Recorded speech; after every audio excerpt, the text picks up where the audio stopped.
Satan hait la femme. Parce que, depuis ce temps, Satan était aux aguets. Puisque la Bible dit, c'est la postérité de la femme qui va écraser. Ah. Donc, il ne s'intéresse pas à l'homme, parce que l'homme est sa nourriture. L'homme est sa nourriture. Mais, qu'est-ce que Dieu a fait?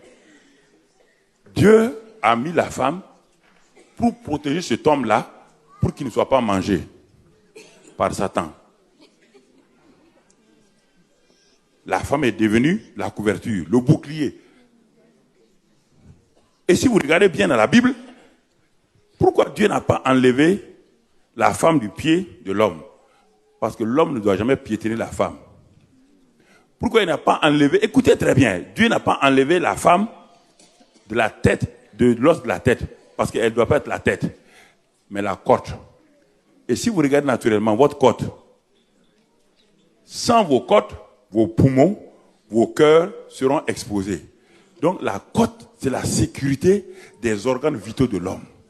Les côtes qui sont là, c'est la sécurité des organes vitaux de l'homme. Quand vous faites un accident, vos côtes se brisent. Et parce que votre côte s'est brisée, votre poumon n'a pas été atteint.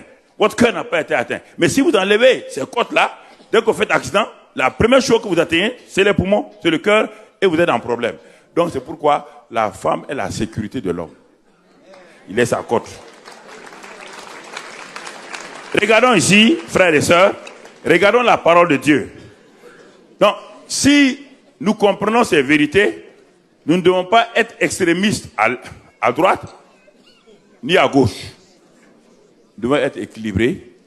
La femme tient sa place, l'homme tient sa place, et les deux, main dans la main, avancent avec le Seigneur. Progressent avec le Seigneur. C'est ça l'équilibre de la parole de Dieu.